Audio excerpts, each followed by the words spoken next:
40 years of marriage ended in a single afternoon, and Evelyn Carter stood on her own front porch with a suitcase in her hand as her children quietly locked the door behind her, believing they had taken everything she had: her home, her security, her place in the world. But what none of them knew was that the truth her mother had hidden decades ago was waiting in a locked shed at the edge of a forgotten property. And before the week was over, that truth would strip everything from those who had just cast her aside. Evelyn had always believed that loyalty meant something, that the years she spent cooking meals, raising children, supporting her husband through every failure and success, had built a foundation no one could simply tear apart. But as she stood there at 68 years old, watching the curtains she had sewn herself flutter behind the glass of the house she could no longer enter, she realized how wrong she had been. The silence from her children was what hurt the most, not anger, not shouting, just a quiet, practiced indifference that made it clear this decision had been made long before her husband Daniel's funeral flowers had even wilted. Her eldest son, Marcus, avoided her eyes as he adjusted his watch.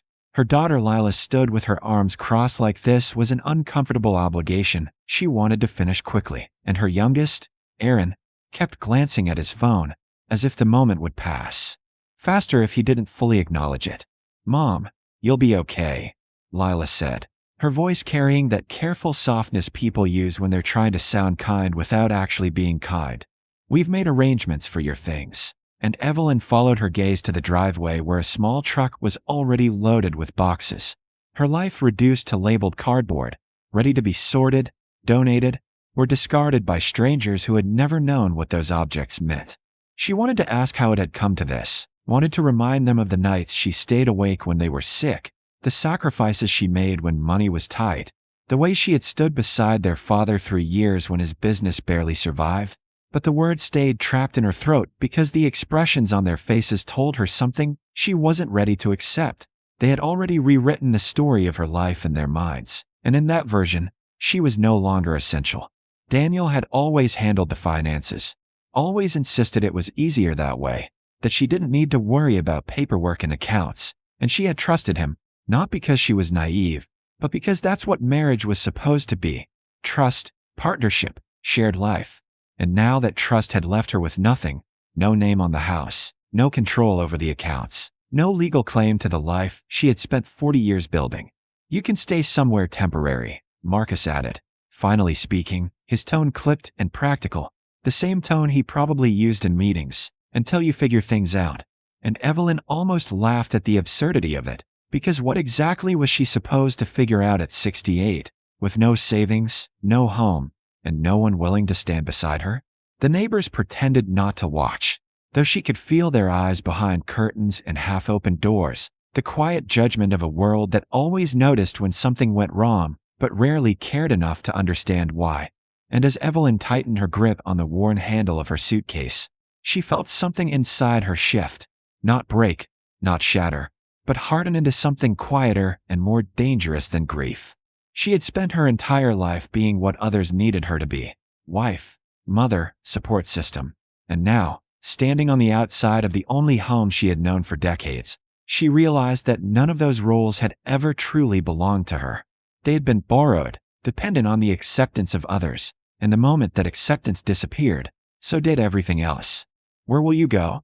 Aaron asked finally, not out of concern but out of obligation, as if the question itself was enough to fulfill whatever duty remained. And for a brief moment, Evelyn considered telling them the truth, that she didn't know, that she had nowhere. But then, from somewhere deep in her memory, a voice surfaced, soft but firm, carrying words she hadn't thought about in years. Her mother's voice. "When you have nothing left, go to the shed." Evelyn blinked, the image forming slowly in her mind.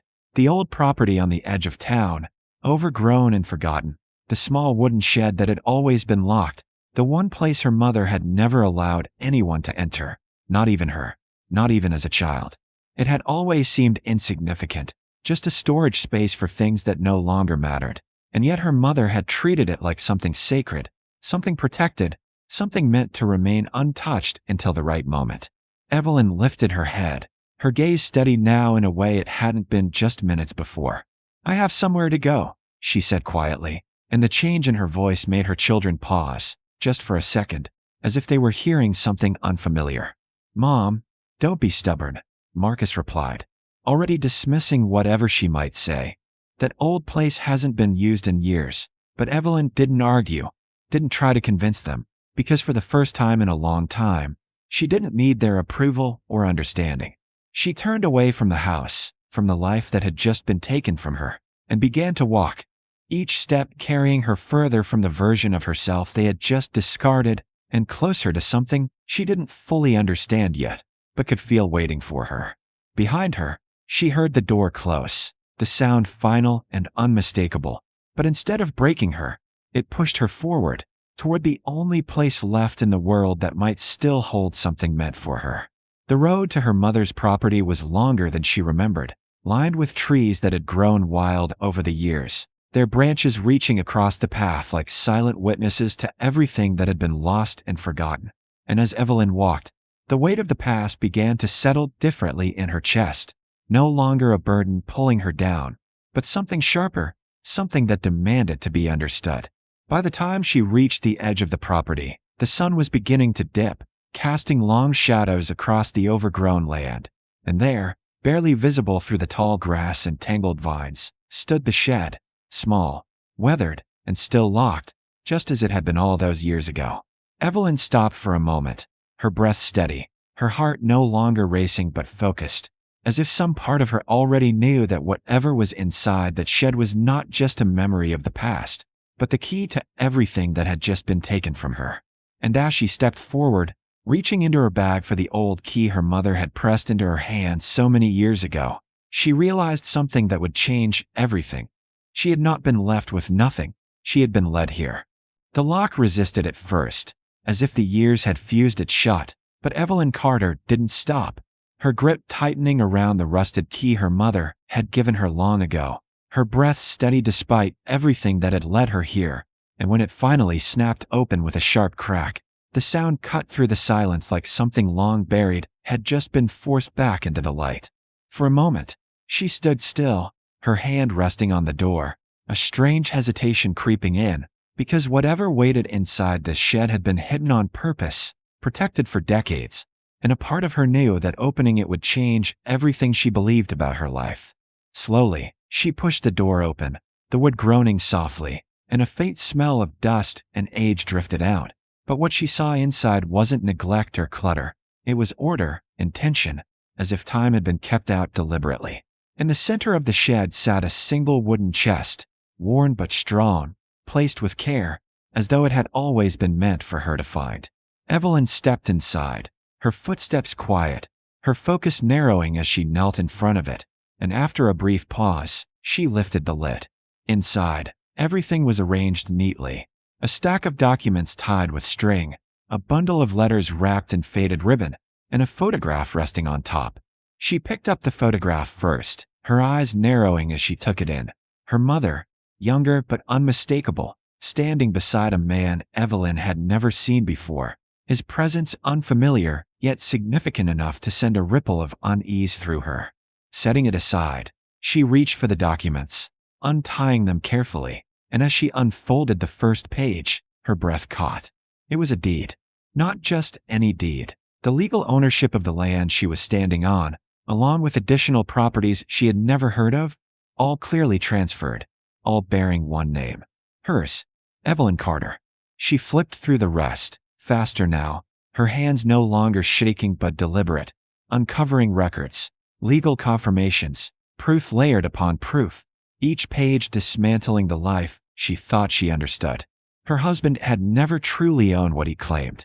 The house her children had taken from her stood on land that had never belonged to him. The stability she thought she had lost had never been his to give away in the first place. A quiet, steady clarity replaced the shock as she reached for the letters, loosening the ribbon and unfolding the first one, her mother's handwriting greeting her like a voice carried through time. The words revealed everything piece by piece: Daniel's hidden debts, the pressure he had placed on her mother to sign over the family's remaining assets, and the refusal that followed. Instead of giving in, her mother had protected it all, quietly transferring everything into Evelyn's name and locking it away where no one could manipulate it. waiting for the day it would be needed. Evelyn read slowly, absorbing each word, each decision made in silence. And by the time she reached the final letter, her hands were steady, her mind clear. "If you are reading this, then something has been taken from you," it began. "I could not stop everything, but I made sure you would never be left with nothing." Evelyn's eyes moved across the final lines, her mother's voice firm even now. Asterisk, "Do not beg for what is yours. When the time comes, take it back." Asterisk, the silence in the shed felt different now, no longer heavy with loss, but filled with something sharper, something certain. Evelyn folded the letter carefully and placed it back, her movements calm, deliberate, as the weight of the truth settled fully within her. She wasn't the woman who had been left on that porch anymore. She wasn't lost, and she wasn't powerless. She rose to her feet, gathering the documents in her hands, and stepped out of the shed, locking it behind her once more. The sun was dipping low, shadows stretching across the land. But for the first time since everything had fallen apart, Evelyn didn't feel like she was at the end of something. She felt like she was standing at the beginning of what came next. By the next morning, Evelyn Carter no longer moved like someone who had lost everything. She moved like someone who had finally understood it all. The documents were neatly organized in her bag, every page a quiet weapon, every signature a truth waiting to be spoken. And when she walked back up the path to the house she had been forced out of just days before, she didn't hesitate or second-guess herself, because this time, she wasn't coming back as a mother asking for space. She was returning as the rightful owner of everything they believed was theirs.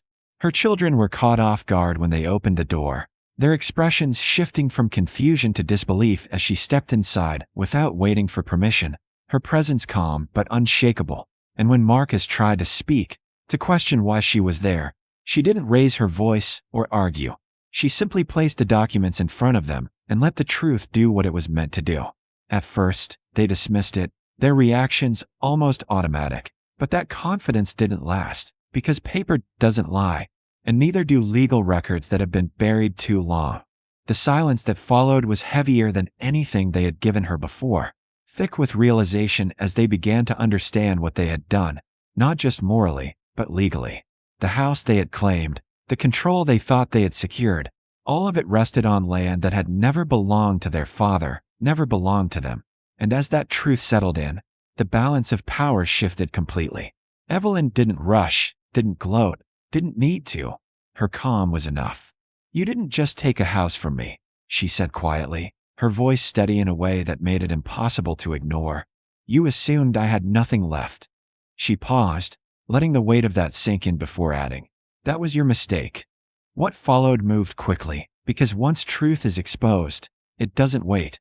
Legal processes were set in motion, ownership was verified, and within weeks, everything her children thought they controlled was no longer theirs to hold.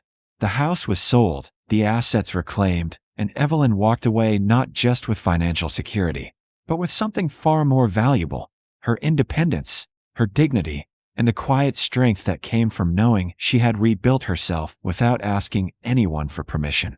Months later, she lived in a small, peaceful home of her own, far from the place that once defined her, surrounded not by obligation or expectation, but by choice. And in her living room, resting on a simple wooden table, was the one thing she chose to keep: the rusted key to that shed. Not as a reminder of betrayal, but as proof of something deeper, something she would never forget: that the moment you are left with nothing is sometimes the moment everything that was meant for you finally finds its way back.